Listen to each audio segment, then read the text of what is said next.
কি এই মুহূর্তে কি পরিস্থিতি আমাদেরকে দেখাও।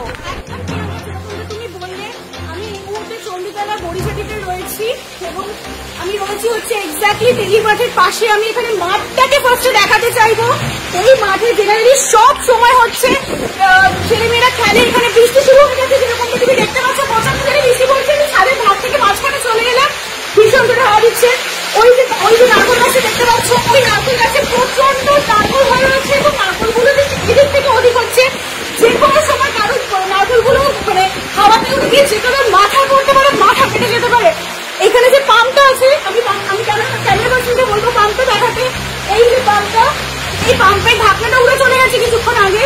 আর প্রচন্ড জোরে বৃষ্টি পড়ছে, হাওয়া চলছে ভীষণ জোরে, দাঁড়াতে পারছি না, প্রচন্ড অসুবিধা হচ্ছে।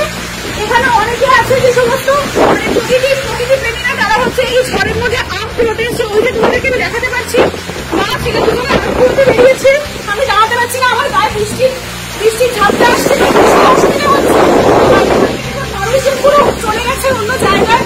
আমার মাস্কটা নেই এই মুহূর্তে, মাস্কটা ঝড়ে হাওয়াতে উড়ে গেছে। এবার যেহেতু সেখানে আমি একা কোনো এখানে পসিবিলিটি নেই।